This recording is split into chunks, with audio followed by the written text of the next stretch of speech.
नमस्कार दोस्तों, study IQ में आप सभी का बहुत बहुत स्वागत है। यहाँ पर चर्चा चल रही है कि क्या वियतनाम एशिया का अगला इकोनॉमिक मिरेकल हो सकता है या नहीं। इसके पहले आपने देखा होगा एशिया के जो बड़े बड़े इकोनॉमिक मिरेकल्स हैं, सबसे पहले Japan, then China, then Taiwan. कई सारे देश ऐसे हैं जो एशिया में जो कि वर्ल्ड की फैक्ट्रीज किसी ना किसी टाइम पे कहलाए जा चुके हैं। अब माना जा रहा है शायद वियतनाम उसी स्तर पर पहुंच चुका है। इस वीडियो में हम बात करेंगे कि व्हाट आर द रीजंस कि हम ये स्टेटमेंट यहाँ पे दे रहे हैं एंड क्या क्या वजह है यहाँ पे कि वियतनाम जो है वो अगला एशियन इकोनॉमिक मिरेकल वाकई में बन सकता है। चलिए स्टार्ट करते हैं मेरे साथ। मेरा नाम है अनिरुद्ध। इस लेक्चर की पीडीएफ को आप लोग यदि डाउनलोड करना चाहते हैं तो मेरे टेलीग्राम चैनल से कर सकते हैं। इसके अलावा सोशल मीडिया पे भी आप मेरे साथ जुड़ सकते हैं। स्टडी आईक्यू की ऐप को आप लोग गूगल प्ले स्टोर से डाउनलोड कर लीजिए और इस ऐप पे आपकी यूपीएससी की तैयारी को आसान करने के लिए we have launched a course called past year prelims discussion course. इसमें हमने पिछले 10 साल के पेपर्स को सब्जेक्ट वाइज डिस्कस किया है। So if you are preparing for UPSC, do buy this course, it has already helped a lot of aspirants. Alright, so start करते हैं। यहाँ पर एशियन मिरेकल्स की अगर हम बात करें, वर्ल्ड वॉर 2 के बाद Asian miracles one by one करके उठे हैं। सबसे पहले जापान, जो कि दुनिया का एक टाइम पे फैक्ट्री माना जाता था।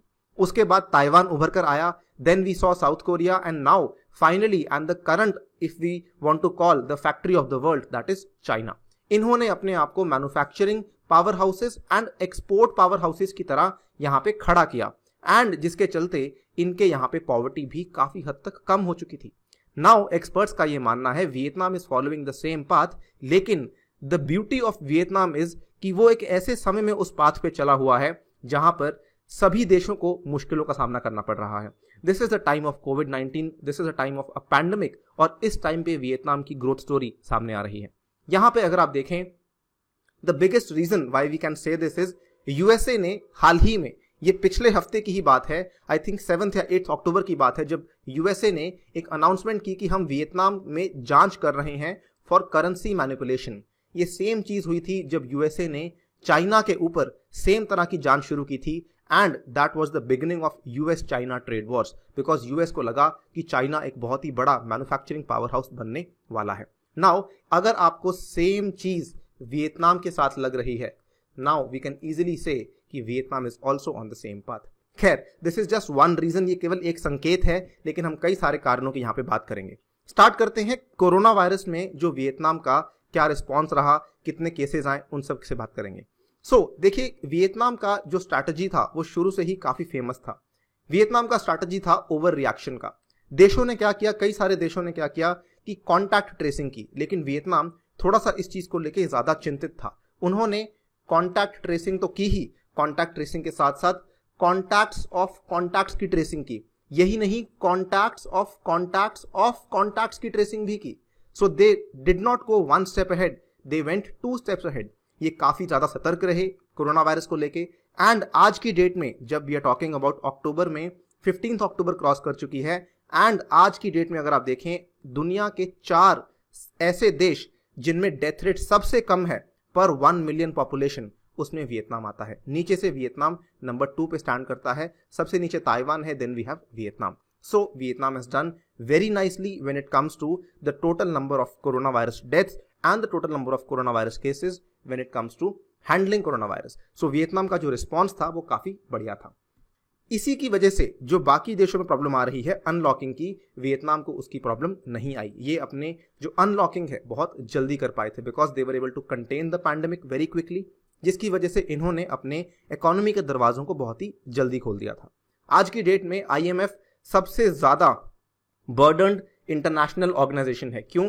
क्योंकि 80 नेशंस ऐसी हैं जो कि IMF के दरवाजे खटखटा रही हैं फॉर फाइनेंशियल रेस्क्यूज, लेकिन ऑन द कॉन्ट्ररी वियतनाम की इकोनॉमी ऐसी है जो कि 3% एनुअल पेस पे ग्रो कर रही है। एंड अगर आप क्वार्टरली रिजल्ट्स को देखें तो actually Vietnam is doing very very good.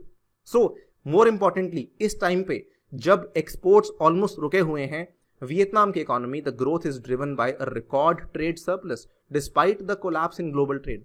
So even ADB ने इस बात को माना है कि Vietnam's economy to grow the fastest in south east Asia despite कोविड-19। So this is the first number जो कि हम यहाँ पे बोल सकते हैं कि जहां पे बाकी देश प्रॉब्लमैटिक फेस कर रहे हैं, प्रॉब्लम्स को फेस कर रहे हैं, प्रॉब्लमैटिक सिचुएशन से गुजर रहे हैं, वियतनाम यहाँ पे 3% का एनुअल पेस दिखा रहा है। So this is another interesting यहाँ पे नंबर जो प्रूव करता है कि वियतनाम काफी अच्छा कर रहा है। सेकेंडली बात करते हैं वियतनाम का जो ट्रेड सरप्लस, जो हम बात कर रहे थे कि कहीं जहां तो बाकी देश एक्सपोर्ट्स नहीं कर पा रहे हैं, वियतनाम का ट्रेड सरप्लस इस साल टच करा है 11.9 बिलियन को इन द फर्स्ट 8 मंथ्स। क्यों? क्योंकि इंपोर्ट्स डिक्लाइन हो गए, कोरोना वायरस पैंडेमिक की वजह से यहाँ पे मांग में कमी आई है, और ये केवल वियतनाम की सिचुएशन नहीं, ये ऑलमोस्ट हर देश की सिचुएशन है। लेकिन इंपोर्ट्स तो फॉल हुए ही हुए हैं, बट जो एक्सपोर्ट्स हैं वो यहाँ पे राइज कर रहे हैं, जिसकी वजह से जो इनका ट्रेड गैप है वो भी कम हो चुका है, एंड इनका जो ट्रेड सरप्लस चल रहा है वो इनफैक्ट काफी बढ़ चुका है। So as you can see, पिछले 5 सालों की कहानी, 5 साल पहले 2015 में Vietnam was having a trade gap of 3.4 billion, आज की डेट में ट्रेड सरप्लस है। And just look at the kind of growth which Vietnam has shown, ये ऑलमोस्ट एक्सपोनेंशियल ग्रोथ है।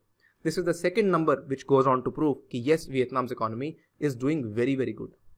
नाउ एक्सपोर्ट ग्रोथ पेस की अगर हम बात करें, Vietnam has sustained a similar export growth pace for the 3 decades. यहां पर इवन दो ग्लोबल ट्रेड में स्लम्प आया था 2010s की शुरुआत में। स्लम्प क्यों आया था? बिकॉज हर कोई यहां पे प्रोटेक्शनिस्ट पॉलिसीज फॉलो कर रहा था, और प्रोटेक्शनिस्ट पॉलिसीज फॉलो करने के चलते ग्लोबल ट्रेड में बहुत ज्यादा यहाँ पे कटौती देखने को मिली थी। लेकिन वियतनाम के एक्सपोर्ट्स तब भी 16% से ग्रो कर रहे थे, 3 times the emerging world average. जो इमर्जिंग कंट्रीज आती हैं, जिसमें कई सारे एशिया के देश हैं, उससे 3 गुना तेजी से वियतनाम की एक्सपोर्ट ग्रोथ यहाँ पे हो रही थी। सो पर कैपिटा इनकम की अगर हम बात करते हैं, पिछले 3 डेकेड्स में, 30 साल के अंदर अंदर वियतनाम की जो औसतन पर कैपिटा इनकम है, आई एम टॉकिंग अबाउट पर capita income measured in nominal terms, it has increased 5-fold to 3,000। In fact अगर हम एग्जैक्ट फिगर्स की बात करें, फिलहाल माना जा रहा है कि दिसंबर 2020 तक $3497 तक भी ये टच कर सकती है। This is the number which are given by world economic outlook, the report published by IMF। So it is a huge number. India का पर कैपिटा इनकम हम नॉमिनल टर्म्स में बात करें $1680 पे स्टैंड करता है। इट हैज क्रॉस्ड इंडिया, ठीक है। और वियतनाम की पॉपुलेशन कोई बहुत कम नहीं है, वियतनाम की population is 100 million. Obviously we agree कि इंडिया से बहुत कम है, लेकिन हम एरिया के हिसाब से अगर बात करें तो वियतनाम की पॉपुलेशन उस हिसाब से बहुत कम नहीं है। प्रोपोर्शनली वियतनाम की पॉपुलेशन अच्छी खासी है। फर्दर बात करते हैं low poverty high infra growth.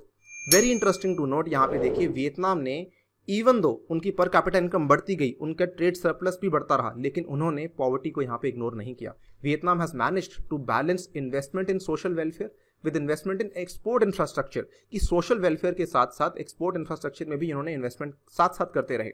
अक्सर इकोनॉमीज किस तरीके से सोचती हैं, इकोनॉमीज ये सोचती हैं कि there is a huge trade off. एक तरफ या तो आप सामाजिक समानता के लिए काम कर सकते हैं, या आप आर्थिक विकास के लिए काम कर सकते हैं। इंडिया में भी अक्सर यही होता है कि सब्सिडीज पे खर्चा इतना हो जाता है कि इकोनॉमिक डेवलपमेंट के लिए, इंफ्रास्ट्रक्चर के लिए पैसा बचता ही नहीं है। But Vietnam has been able to actually balance out this particular dilemma, जिसकी वजह से जो share of population living below poverty है वो अनयूजुअली लो है। अनयूजुअल वर्ड का इस्तेमाल किया गया है, और वहीं पर जो क्वालिटी ऑफ इंफ्रास्ट्रक्चर है वो अनयूजुअली हाई है, स्पेशली एक ऐसी कंट्री के लिए जो कि वियतनाम की स्टेज ऑफ डेवलपमेंट पर है। This is something which is very very interesting. यहीं पे अगर आप देखें, और ये स्टेटमेंट IMF की अगेन वर्ल्ड इकोनॉमिक आउटलुक की रिपोर्ट नहीं दिया है रिगार्डिंग वियतनाम, उन्होंने कहा है वियतनाम का एक अकेला स्लोगन है, लीविंग नो वन बिहाइंड। तो ratio of people living on less than $2 a day has fallen from 60% to less than 5% according to IMF। और at the same time government का जो इन्वेस्टमेंट है वो प्रोजेक्ट्स के ऊपर, रोड्स के ऊपर, पोर्ट्स के ऊपर, वो कम नहीं हुआ है, वो 8% ऑफ GDP पे चल रहा है। So this is a very huge trade of, जिस चीज का लेसन आई थिंक कई सारी इकोनॉमीज इंक्लूडिंग इंडिया यहाँ पे ले सकती हैं। आप देख सकते हैं नीचे हमने आपके लिए एक्सपर्ट भी जोड़ा है, जहां से हमने इसको उठाया है। The reforms were accompanied by a wide ranging social agenda led by an expansion of education and electricity with the clear goal of leaving no one behind. Further बात करते हैं, Vietnam is a country which has recorded a huge FDI growth and very very interesting to note, Vietnam में जो FDI करने वाले देश हैं वो ऑलमोस्ट सभी एशियाई देश हैं। इंडिया में ऐसा नहीं है, कई सारे देशों में ऐसा नहीं है, लेकिन वियतनाम में FDI करने वाले देश एशिया के ही देश हैं। It includes south Korea, it includes Japan and China. Even India का भी अच्छा खासा FDI इन्वेस्टमेंट है वियतनाम में। वियतनाम का FDI ग्रोथ पिछले 5 साल में हर साल 6% ऑफ GDP से ज्यादा FDI का ग्रोथ हुआ है यहाँ पे, highest rate for any emerging country. And most important to note over here is, जो भी यहाँ पे FDI में निवेश हो रहा है वो मैन्युफैक्चरिंग सेक्टर में हो रहा है, विनिर्माण के क्षेत्र में हो रहा है, जिसकी वजह से हम ये कह सकते हैं कि शायद वियतनाम अगली फैक्ट्री बनने वाली है दुनिया की। इसके बाद कहानी यहां पर भी खत्म नहीं होती। चीप लेबर जो यहां पे सबसे इंटरेस्टिंग फैक्ट है, the growth story of China, अगर हम उसमें सबसे इंपॉर्टेंट कंपोनेंट की बात करें, सबसे अहम घटक की बात करें, तो वो आती है cheap labour. Vietnam has become a favourite destination. क्यों? बिकॉज यहाँ पर कई सारे देश चाइना छोड़ रहे हैं कोरोना वायरस की महामारी के बाद, एंड उनकी जो सर्च है चीप लेबर की वो खत्म होती है वियतनाम में आके। ठीक है, एंड मोर इंपॉर्टेंटली वियतनाम की जो चीप लेबर है वो एजुकेटेड भी है, because as I told you Vietnam ने सोशल वेलफेयर के ऊपर भी अच्छा खासा पैसा स्पेंड किया है। That is why the skilled labour is actually helping Vietnam move up the ladder. So it is a very beautiful balance जो हम कह सकते हैं कि सोशल वेलफेयर का, साथ में इन्वेस्टमेंट ग्रोथ का, इन्वेस्टमेंट्स का, जिसके चलते वियतनाम आज इस स्तर पर पहुंच चुका है। एंड अगर आप देखें किस टाइम में पहुंचा है, सबसे पहले कोरोना वायरस का टाइम तो चलो इस साल की बात है, लेकिन उसके अलावा जो टाइम्स चल रहे थे प्रोटेक्शनिस्ट एरा के, सभी देश अपने बॉर्डर्स को बंद कर रहे थे, टैरिफ वॉर्स चल रही थी, लेकिन वियतनाम यहाँ पे फ्री ट्रेड अग्रीमेंट्स साइन कर रहा है, वियतनाम यहाँ पे FTA साइन कर रहा है। हाल ही में during the corona virus pandemic Vietnam ने फ्री ट्रेड डील को रेटिफाई किया विद द यूरोपियन यूनियन। काफी बड़ी डील मानी जा रही है, लैंडमार्क डील मानी जा रही है between the Vietnam and the EU। So it is following a non protectionist agenda, it is not closing it's borders, ये यहाँ पर कोई टैरिफ नहीं लगा रहा है किसी के ऊपर। So despite everything it is growing very nicely. But last में सवाल यही आता है कि does this story sound too good to be true? So कहीं ना कहीं इसको लेके एक्सपर्ट्स ने इस चीज का भी जवाब दिया है। उनको लगता है कि क्या वियतनाम इस ग्रोथ स्टोरी को सस्टेन कर पाएगा, क्या इतना सारा विकास सतत है? सो यहाँ पर अगर आप देखें over the last 5 years no country has increased its share of global exports more than Vietnam has. हर कंट्री एक्सपोर्ट कर रही है, लेकिन कितनी मात्रा से और कितनी तेजी से ग्लोबल एक्सपोर्ट्स में आपका जो हिस्सा है वो बढ़ रहा है, वो वियतनाम का है, सबसे ज्यादा तेजी से बढ़ रहा है। सो अगर आप इस पर्टिकुलर फिगर को देखें तो लगता है जी हाँ, वियतनाम यहाँ पे इस ग्रोथ स्टोरी को सस्टेन कर सकता है। एक ही चीज का चैलेंज है, और वो चैलेंज क्या है कि वियतनाम की जो रूल है, जो वियतनाम में पार्टी रूल कर रही है, वो एक ऑटोक्रेटिक पार्टी बन सकती है। और इस चीज का जो भय है वो केवल आज से नहीं 2017-18 से चलता आ रहा है, क्योंकि वियतनाम की जो रूलिंग पार्टी है, ever since the country has become independent, Vietnam की एक अकेली रूलिंग पार्टी है जो कि कॉम्पिटेंट है और वही वहां पे सरकार चला रही है। ठीक है, and again as I was saying the story sounds too good to be true. यहाँ पे ना तो इनके ऊपर गवर्नमेंट डेफिसिट है, ना कोई पब्लिक डेट है। ठीक है, कोई ऐसा संकेत नहीं है जो कि बताए कि संकट आने वाला है। So this almost sounds too good to be true. यहाँ पर क्या है कि एक ही चीज है जिसका डर लगता है, एक तो क्योंकि यहाँ पे ऑटोक्रेटिक रूल हो सकता है, क्योंकि एक सिंगल पार्टी है, राइट। आगे जाके कभी कभार स्टेट इतनी ज्यादा पावरफुल हो जाती है कि वो ऑलमोस्ट अपनी गलतियों को इग्नोर कर ही नहीं पाती। ठीक है, यहां पर आता है राइजिंग बैड लोन्स की कहानी। सो वियतनाम में भी राइजिंग बैड लोन्स यहाँ पे शुरू हो सकते हैं, and this was exactly what led to the downfall of Japan, this was exactly what led to the downfall of South Korea and Taiwan. हर कंट्री, इवन चाइना जो आज की डेट में जूझ रही है अपने बैड डेट के साथ, अपने NPS के साथ, इंडिया में जिसको हम NPS बोलते हैं, उसमें हर कंट्री में अपने अपने नाम दिए गए हैं। किसी ने बैड डेट कहा है, किसी ने बैड लोन कहा है। एक ही चीज का भय है वियतनाम में, and that is bad loans. अगर यहाँ पे बैड लोन्स बढ़ जाते हैं, बहुत ज्यादा आउट ऑफ कंट्रोल हो जाते हैं, that is something which can bring the country's economy down. Otherwise Vietnam एक ड्रीम रन पे है, and no one can stop Vietnam from becoming the next Asian economic miracle. इसी के साथ आपसे विदा लेता हूं। Thank you for listening, stay tuned and stay safe.